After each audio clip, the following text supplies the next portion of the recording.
ಧರ್ಮಸ್ಥಳ ಪ್ರಕರಣಕ್ಕೆ ಸಂಬಂಧಪಟ್ಟಂತೆ ಸಚಿವರು ಶಾಸಕರಿಗೆ ಸಿಎಂ ಸಿದ್ದರಾಮಯ್ಯ ವಿಶೇಷ ಸೂಚನೆಯನ್ನ ಕೊಟ್ಟಿದ್ದಾರೆ.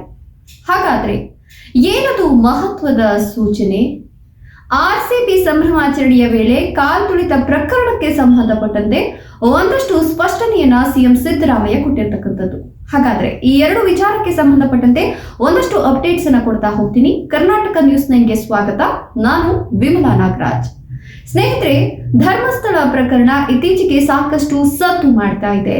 ಧರ್ಮಸ್ಥಳ ಕ್ಷೇತ್ರದ ಸುತ್ತಮುತ್ತ ಒಂದಷ್ಟು ಅನಾಥ ಶವಗಳನ್ನ ಹೂತಿಟ್ಟ ಪ್ರಕರಣಕ್ಕೆ ಸಂಬಂಧಪಟ್ಟಂತೆ ಇದೀಗ ಸಚಿವ ಸಂಪುಟದಲ್ಲಿ ವಿಷಯ ಪ್ರಸ್ತಾಪ ಆಗಿದೆ. ಈ ಒಂದು ವಿಷಯ ಪ್ರಸ್ತಾಪ ಆಗ್ತಿದ್ದಂತೆ ಸಿಎಂ ಸಿದ್ದರಾಮಯ್ಯ ಶಾಸಕರು ಸಚಿವರಿಗೆ ಮಹತ್ವದ ಸೂಚನೆಯೊಂದನ್ನು ಕೊಟ್ಟಿದ್ದಾರೆ. ಹೌದು, ಸಿಎಂ ಸಿದ್ದರಾಮಯ್ಯ ಕೊಟ್ಟಂತಹ ಆ ಸೂಚನೆ ಎಲ್ಲರಿಗೂ ಕೂಡ ಖಡಕ್ ಎಚ್ಚರಿಕೆ ಅಂತ ಹೇಳಿದ್ರೆ ತಪ್ಪಾಗ್ಲಿಕ್ಕಿಲ್ಲ. ಯಾಕಂತಂದ್ರೆ ಧರ್ಮಸ್ಥಳ ಪ್ರಕರಣ ಭಾವನಾತ್ಮಕ ಪ್ರಕರಣ ಅಂತ ಸಿಎಂ ಸಿದ್ದರಾಮಯ್ಯ ಹೇಳಿದ್ದು. ಈ ಒಂದು ಪ್ರಕರಣಕ್ಕೆ ಸಂಬಂಧಪಟ್ಟಂತೆ ಯಾರು ಕೂಡ ಹೇಳಿಕೆಗಳನ್ನ ಕೊಡೋಕೆ ಹೋಗಬೇಡಿ. ಧರ್ಮಸ್ಥಳ ಪ್ರಕರಣ ಭಾವನಾತ್ಮಕವಾಗಿದೆ. ಅಲ್ಲದೆ ಜನರು ಕೂಡ ಇದೀಗ SIT ಬಗ್ಗೆ ವಿಶೇಷವಾದಂತಹ ಅಭಿಪ್ರಾಯವನ್ನ ವ್ಯಕ್ತಪಡಿಸ್ತಾ ಇದ್ದಾರೆ. ಶವಗಳ ಶೋಧನ ಒಂದು ವಿಚಾರಕ್ಕೆ ಸಂಬಂಧಪಟ್ಟಂತೆ ಯಾರು ಕೂಡ ಯಾವುದೇ ರೀತಿಯ ಹೇಳಿಕೆಗಳನ್ನ ಕೊಡ್ಲಿಕ್ಕೆ ಹೋಗಬೇಡಿ ಅಂತ ಸಚಿವ ಸಂಪುಟದಲ್ಲಿ ಸಿಎಂ ಸಿದ್ದರಾಮಯ್ಯ ಹೇಳಿರ್ತಕ್ಕಂಥದ್ದು. ಈ ಒಂದು ಸಚಿವ ಸಂಪುಟ ಸಭೆಯಲ್ಲಿ ಬೇಳೂರು ಗೋಪಾಲಕೃಷ್ಣ ಅವರು ಈ ವಿಚಾರಕ್ಕೆ ಸಂಬಂಧಪಟ್ಟಂತೆ ಚಕಾರವನ್ನ ಎತ್ತುತ್ತಾರೆ. ಆ ಒಂದು ಸಂದರ್ಭದಲ್ಲಿ ಸಿಎಂ ಸಿದ್ದರಾಮಯ್ಯ ಈ ರೀತಿಯ ಹೇಳಿಕೆಯನ್ನ ಕೊಟ್ಟಿರ್ತಕ್ಕಂಥದ್ದು. ಹೌದು, ಈ ಒಂದು ವಿಚಾರ ತುಂಬಾ ಭಾವನಾತ್ಮಕವಾಗಿದೆ. ಯಾರು ಕೂಡ ಈ ವಿಚಾರಕ್ಕೆ ಸಂಬಂಧಪಟ್ಟಂತೆ ಎಲ್ಲೂ ಕೂಡ ಮಾತನಾಡೋಕೆ ಹೋಗಬೇಡಿ. ನೀವು ಕೊಡ್ತಕ್ಕಂತ ಹೇಳಿಕೆಗಳು ಗೊಂದಲವನ್ನ ಸೃಷ್ಟಿ ಮಾಡುತ್ತೆ. ಈಗಾಗಲೇ ಕೆಲವೊಂದಷ್ಟು ಯೂಟ್ಯೂಬರ್ಸ್ ಹಾಗೆ ಒಂದಷ್ಟು RTI ಕಾರ್ಯಕರ್ತರು ಅನಗತ್ಯವಾಗಿ ಗೊಂದಲವನ್ನ ಸೃಷ್ಟಿ ಮಾಡ್ತಿದ್ದಾರೆ. ಈ ನಡುವೆ ನೀವು ಕೂಡ ಈ ಒಂದು ವಿಚಾರವನ್ನ ಕೆದಕಿದ್ರಿ, ಇದಕ್ಕೆ ಸಂಬಂಧಪಟ್ಟಂತೆ ಒಂದಷ್ಟು ಹೇಳಿಕೆಗಳನ್ನ ಕೊಟ್ರಿ ಅಂತ ಹೇಳಿದ್ರೆ ಆ ಪ್ರಕರಣ ಮೊದಲೇ ಭಾವನಾತ್ಮಕವಾದಂತಹ ಪ್ರಕರಣ. ಇನ್ನಿಲ್ಲದ ಗೊಂದಲಗಳು ಸೃಷ್ಟಿಯಾಗುತ್ತೆ. ಜನರಿಗೆ ನಾವು ಒಂದು ವಿಚಿತ್ರವಾದ ಸಂದೇಶವನ್ನ ರವಾನೆ ಮಾಡ್ದಂಗೆ ಆಗುತ್ತೆ. ಹಾಗಾಗಿ ಯಾರು ಕೂಡ ಈ ವಿಚಾರಕ್ಕೆ ಸಂಬಂಧಪಟ್ಟಂತೆ ಏನೂ ಕೂಡ ಮಾತನಾಡಕ್ ಹೋಗ್ಬೇಡಿ. ಯಾವುದೇ ಹೇಳಿಕೆಗಳನ್ನ ಕೊಡೋಕ್ ಹೋಗ್ಬೇಡಿ. ಹೇಳಿಕೆ ಕೊಟ್ಟರು ಕೂಡ ನೀವು ಅನಗತ್ಯ ಹೇಳಿಕೆಗಳನ್ನ ಕೊಡ್ಲಿಕ್ಕೆ ಹೋಗ್ಬೇಡಿ. ಸ್ವಲ್ಪ ಎಚ್ಚರ ವಹಿಸಿ ಹೇಳಿಕೆಗಳನ್ನ ಕೊಡಿ ಅಂತ ಹೇಳಿದ್ದಾರೆ.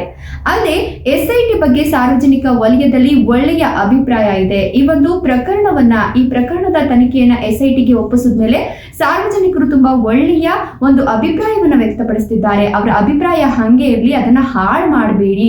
ದಯವಿಟ್ಟು ಯಾವುದೇ ಶಾಸಕರಾಗ್ಲಿ ಸಚಿವರಾಗ್ಲಿ ಯಾರು ಕೂಡ ಈ ಒಂದು ವಿಚಾರಕ್ಕೆ ಸಂಬಂಧಪಟ್ಟಂತೆ ದ್ವಂದ್ವ ಹೇಳಿಕೆಗಳನ್ನ ಕೊಡಕ್ ಹೋಗ್ಬೇಡಿ. ಅನಗತ್ಯ ಗೊಂದಲಗಳನ್ನ ಸೃಷ್ಟಿ ಮಾಡಕ್ ಹೋಗ್ಬೇಡಿ. ತೆಪ್ಪಗಿದ್ಬಿಡಿ ಅಂತ ಹೇಳ್ಬಿಟ್ಟು ಸಚಿವ ಸಂಪುಟದಲ್ಲಿ ಹೇಳಿಕೆಯನ್ನ ಕೊಟ್ಟಿರ್ತಕ್ಕಂಥದ್ದು. ಇನ್ನು ಸಚಿವ ಸಂಪುಟಕ್ಕೆ ಎಲ್ಲಾ ಸಚಿವರು ಕೂಡ ಕಡ್ಡಾಯವಾಗಿ ಹಾಜರಾಗ್ತಿಲ್ಲ. ಕೆಲವೊಂದಿಷ್ಟು ಸಚಿವರು ಗೈರಾಗ್ತಾ ಇದ್ದಾರೆ. ಈ ರೀತಿ ಗೈರಾದ್ರೆ ಏನ್ ವಿಚಾರಗಳನ್ನ ಪ್ರಸ್ತಾಪ ಮಾಡಕ್ಕಾಗತ್ತೆ? ಯಾವ ವಿಚಾರಗಳ ಬಗ್ಗೆ ತೀರ್ಮಾನ ತೆಗೆದುಕೊಳ್ಳಕ್ಕಾಗತ್ತೆ?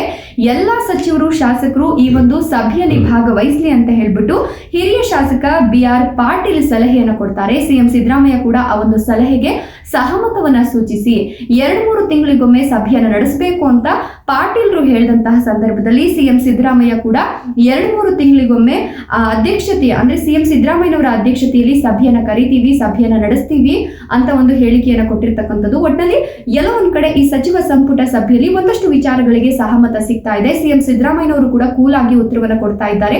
ಎಲ್ಲವನ್ನ ಆಲಿಸಿ ನಂತರ ತಮ್ಮ ಅಭಿಪ್ರಾಯವನ್ನ ವ್ಯಕ್ತಪಡಿಸ್ತಿರ್ತಕ್ಕಂಥದ್ದು.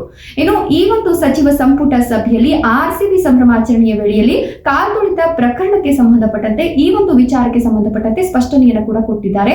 ಸಿಎಂ ಸಿದ್ದರಾಮಯ್ಯನವರು 5 ಗಂಟೆವರೆಗೂ ಕೂಡ ನನಗೆ ಅಲ್ಲಾಗಿರ್ತಕ್ಕಂಥ ಸಾವಿನ ಪ್ರಕರಣಗಳಾಗಿರಬಹುದು, ಸಾವಿನ ಸಂಖ್ಯೆ ಎಷ್ಟಿತ್ತು ಅನ್ನೋದ್ರ ಬಗ್ಗೆ ನನಗೆ ಹಿರಿಯ ಅಧಿಕಾರಿಗಳು ಯಾರು ಕೂಡ ಮಾಹಿತಿಯನ್ನು ಕೊಟ್ಟಿರಲಿಲ್ಲ. ಕಾನೂನು ಸಲಹೆಗಾರ ಪೊನ್ನಣ್ಣ ಕಾಲ್ ಮಾಡಿ ಹೇಳಿದಾಗ್ಲೇನೆ ನನಗೆ ಅಲ್ಲಿ ಸಾವಾಗಿರ್ತಕ್ಕಂಥದ್ದು ಗೊತ್ತಾಗಿತ್ತು. ಹಾಗಾಗಿ ಸಾವಿನ ಸಂಖ್ಯೆ ಏರ್ಲಿಕ್ಕೆ ಎಲ್ಲೋ ಒಂದ್ ಕಡೆ ಹಿರಿಯ ಪೊಲೀಸ್ ಅಧಿಕಾರಿಗಳು ಕೂಡ ಕಾರಣ ಅಂತ ನನಗನ್ನಿಸ್ತು. ಹಾಗಾಗಿ ಹಿರಿಯ ಪೊಲೀಸ್ ಅಧಿಕಾರಿಗಳ ವಿರುದ್ಧ ನಾನು ಕ್ರಮಕ್ಕೆ ಮುಂದಾದೆ ಅಂತ ಹೇಳ್ಬಿಟ್ಟು RCB ಕಾಲ್ತುಳಿತ ಪ್ರಕರಣಕ್ಕೆ ಸಂಬಂಧಪಟ್ಟಂತೆ ಅವರು ತೆಗೆದುಕೊಂಡಂತಹ ನಿರ್ಧಾರ ಕರೆಕ್ಟ್ ಆಗಿದೆ ಅನ್ನೋದನ್ನ ಸಮರ್ಥಿಸಿಕೊಂಡಿದ್ದಾರೆ. ಸೊ ಧರ್ಮಸ್ಥಳ ಪ್ರಕರಣಕ್ಕೆ ಸಂಬಂಧಪಟ್ಟಂತೆ ಭಾವನಾತ್ಮಕ ಹೇಳಿಕೆಗಳು ಬೇಡ, ಭಾವನಾತ್ಮಕ ಪ್ರಕರಣದಲ್ಲಿ ಯಾರು ಕೂಡ ಕೈ ಹಾಕೋಕ್ ಹೋಗಬೇಡಿ ಅನ್ನುವಂತಹ ಸ್ಪಷ್ಟ ಸಂದೇಶವನ್ನ ಸಿಎಂ ಸಿದ್ದರಾಮಯ್ಯ ಕೊಟ್ಟಿರ್ತಕ್ಕಂಥದ್ದು. ಇದ್ರ ಬಗ್ಗೆ ನಿಮ್ಮ ಅನಿಸಿಕೆ ಅಭಿಪ್ರಾಯಗಳನ್ನ ಕಮೆಂಟ್ ಮಾಡಿ. ವಿಡಿಯೋ ಇಷ್ಟ ಆದರೆ ಲೈಕ್ ಕೊಟ್ಟು ಶೇರ್ ಮಾಡಿ. ತಪ್ಪದೆ ನಮ್ಮ ಚಾನಲ್ ಅನ್ನ ಸಬ್ಸ್ಕ್ರೈಬ್ ಮಾಡ್ಕೊಳ್ಳಿ. Thank you.